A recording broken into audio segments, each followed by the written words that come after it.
paz do Senhor Jesus, continuando aqui então nossos estudos da Escola Teológica Comunhão Profética.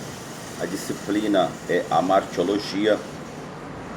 O subtópico desta lição é a ideia bíblica do pecado, página 53 em diante. Dada a importância do assunto de que se trata esse texto e em decorrência dos diferentes conceitos do pecado, chamamos a sua atenção para as seguintes particularidades da ideia bíblica do pecado. Página 54. É uma classe específica de mal. Comparativamente, o que ouvimos e lemos a respeito do pecado, isso talvez devido à opinião comum de que mal e pecado são a mesma coisa. Porém, é bom lembrar que nem todo mal é pecado. O pecado não deve ser confundido com o mal físico, que produz prejuízos e calamidades. O pecado é a causa do mal, enquanto querer o mal é o efeito do pecado. Os termos bíblicos para designar o pecado são variados, mas em geral, ele é apresentado como fracasso, erro, iniquidade, transgressão, contravenção, falta de lei e injustiça. Porém, a definição do pecado não pode ser derivada simplesmente dos termos bíblicos para denotá-lo. A característica principal do pecado, em todos os seus aspectos, é que ele está orientado contra Deus, conforme mostra o Salmo 51:4 e Romanos 8:4. Ou seja, o pecado está voltado contra Deus, é uma rebelião, é falta de obediência. Então é visto aqui como fracasso, erro, iniquidade, transgressão, contravenção, falta de lei. Mas no tópico tem um caráter absoluto. O contraste entre o bem e o mal é absoluto e não há neutralidade alguma entre ambos, tanto que a transição entre um e outro não é de caráter quantitativo, mas qualitativo. Um ser moral que é bom não se torna mal só porque diminui a sua bondade, mas por uma mudança radical que o leva a envolver-se com o pecado. Jesus disse: quem não é por mim é contra mim, e quem comigo não ajunta espalha. Mateus 12:30. O homem tem que estar ou do lado do bem e da justiça, ou do mal. Em assuntos espirituais, a Escritura não conhece uma posição neutra. Ou seja, a Bíblia é bem clara, não se serve a dois senhores, ou se serve um e aborrece o outro. A Bíblia é bem clara quanto a isso. É um caráter absoluto, ou você faz o bem, ou você está do lado do mal. Mas um tópico tem sempre relação com Deus. É impossível ter um conceito correto do pecado sem vê-lo em relação com a pessoa de Deus e sua vontade, pois compreendendo assim que o pecado pode ser interpretado como falta de conformidade com a lei de Deus. Esta é a definição formal mais correta do pecado. As passagens seguintes mostram claramente que a Escritura vê o pecado em relação a Deus e a sua lei. Ora, conhecendo eles a sentença de Deus, de que são passíveis de morte, os que tais causas praticam, não somente as fazem, mas também aprovam os que assim procedem. Romanos 1:32. Se todavia fazeis acepção de pessoas, cometei pecado, sendo erguidos pela lei como transgressores. Tiago 2:9. Todo aquele que pratica o mal, todo aquele que pratica o pecado, também transgride a lei, porque o pecado é a transgressão da lei. 1 João 3:4. Mais um tópico da página 55. Inclui tanto a culpa como a corrupção. A culpa é um estado em que se sente merecedor o castigo pela violação de uma lei moral. Ela expressa também a relação de que o pecado com a justiça e com o castigo da lei. Porém, por ser uma palavra de significado duplo, a culpa tanto denota a qualidade própria do pecado, como denota a culpabilidade que nos faz dignos do juízo e do castigo divinos. Dabney fala deste último aspecto da culpa como culpa potencial. A culpa atual pode ser removida por meio de um substituto, mediante a satisfação das exigências da lei. Mateus 6:12, Romanos 3:19, 5:18 e Efésios 2:3. Corrupção é a contaminação inerente a cada pecador e é uma realidade na vida de todo indivíduo. Todo aquele que é nascido de Adão tem em si a natureza manchada pelo pecado.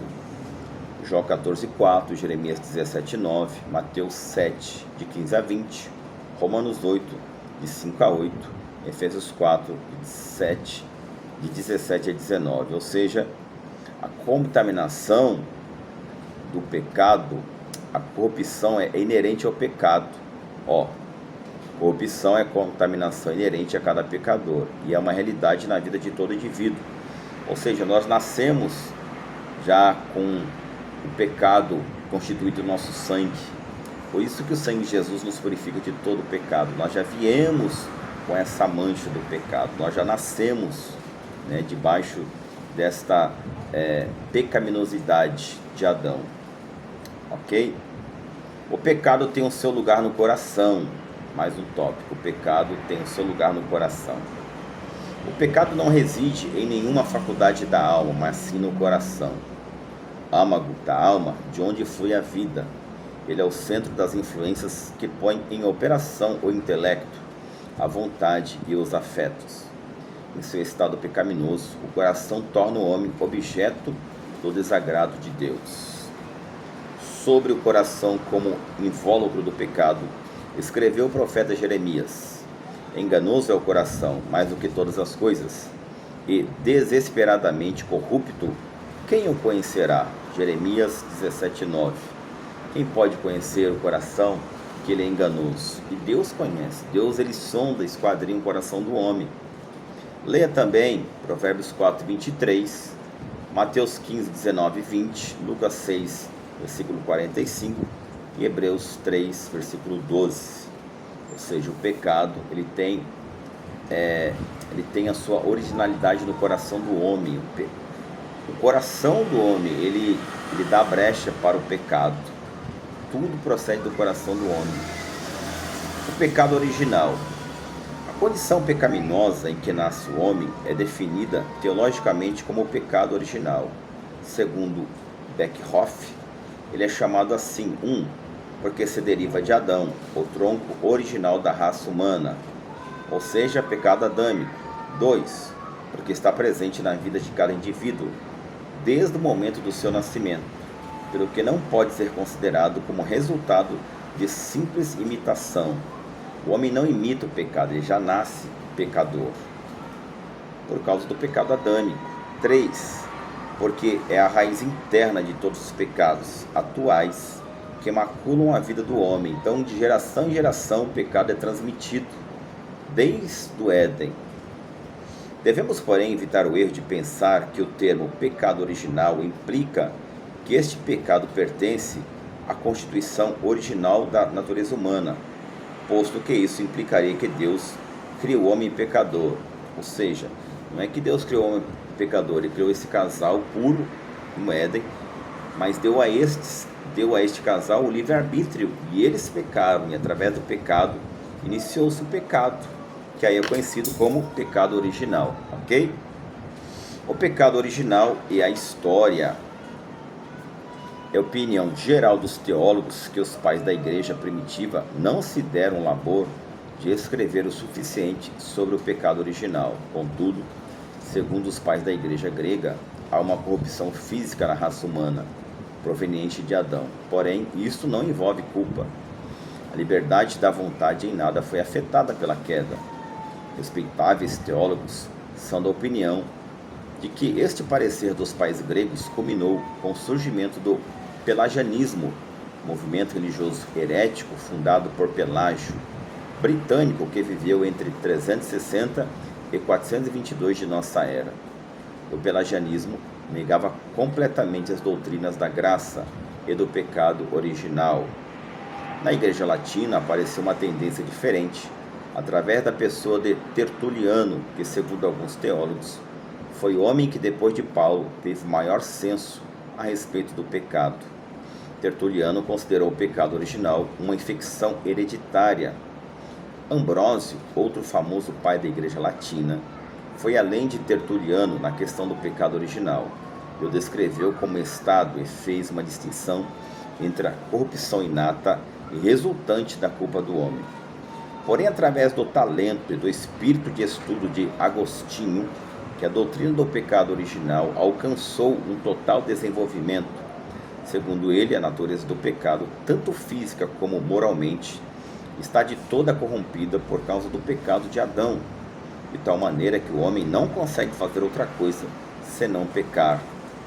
Os reformadores, de modo geral, estiveram de acordo com Agostinho. Somente Calvino diferencia dele principalmente entre dois pontos: que o pecado original não é algo completamente negativo, uma vez que ele, segundo Calvino, dá lugar à eleição de Deus. 2. Que ele está limitado à natureza sensível do homem. Então, foi Agostinho aqui que teve mais assim a ideia de defender, e é o conceito mais assim aceito no âmbito teológico, que o pecado original se deu-se no Éden. Já Calvino, ele discordou em alguns pontos, dizendo que o pecado original não é algo completamente negativo, uma vez que ele, segundo Calvino, dá lugar à eleição de Deus, que ele está limitado à natureza sensível do homem. Há uma discordância aqui de pensamentos também, que nós vamos ver mais para frente. Mais um tópico: elementos do pecado original.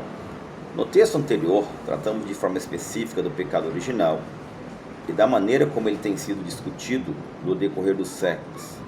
Neste, trataremos do pecado atual, como parte do dia a dia do homem. A relação entre o pecado original e o pecado atual.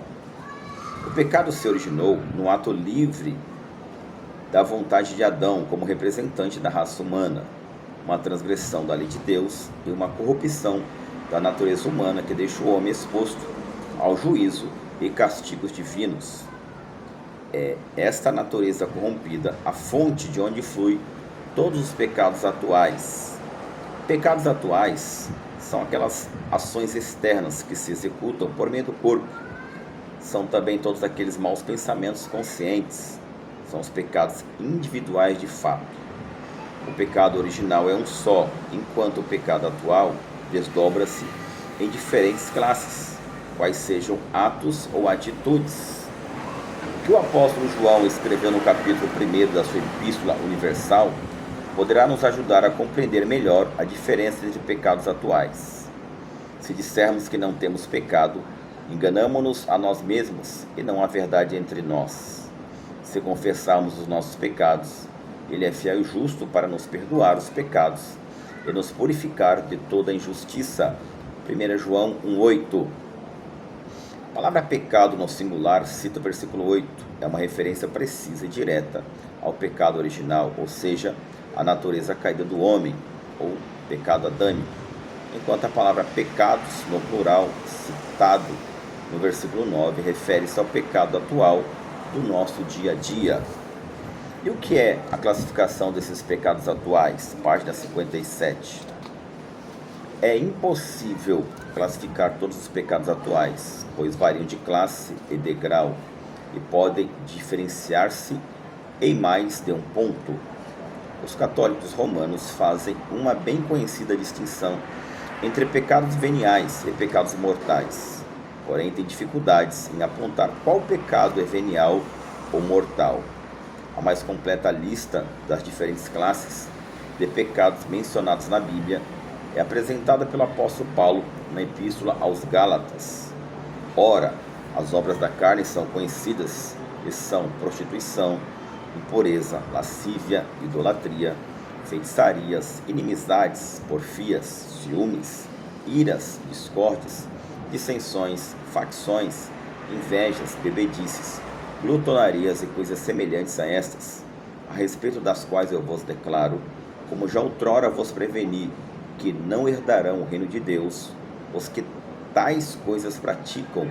Gálatas 5, 19 a 21. O Novo Testamento determina a gravidade do pecado, de acordo com o grau do conhecimento que se tem a respeito dele. Os gentios que estão no seu pecado são culpados aos olhos de Deus. Porém, aqueles que gozam do favor do Evangelho e têm a revelação de Deus são muito mais culpados quando caem. Leia Mateus 10,15. Lucas 12, 47 e 48, capítulo 23, 24, versículo 23 e 24, e João 19, 11, também Atos 19, 30, Romanos 1, 32, 2, 12, 2 Timóteo 1, 13, 15 e 16. O pecado pode ser tanto como comissão como omissão. O pecado pode ser tanto por você praticar ou como não praticar, deixar de fazer algo também. Esta omissão pode ser o pecado. Isso quer dizer que aquele que não faz o bem que deveria fazer é tão pecador diante de Deus quanto quem derrama o sangue do seu próximo. Olha só, Jesus disse assim: um cego não pode guiar outro cego. Então, quando a pessoa ela sabe e não faz, ela sabe a verdade, ela sabe e tem condição de ajudar o próximo e não ajuda, a sua omissão também é o pecado. Também praticar aqui está em Gálatas 5, 19 a 23, que são pecados atuais, também é pecado. Mas o não fazer, segundo o texto aqui, também é pecado. E qual o pecado é imperdoável? Diferentes passagens das Escrituras falam de um pecado que não pode ser perdoado, sendo impossível a mudança de coração depois de havê-lo cometido, e pelo qual não se deve orar. Quais são esses pecados, hein? Então, eu te vejo no próximo vídeo, na próxima lição, para a gente definir que pecado é esse, o pecado imperdoável. Até o próximo vídeo. Deus te abençoe.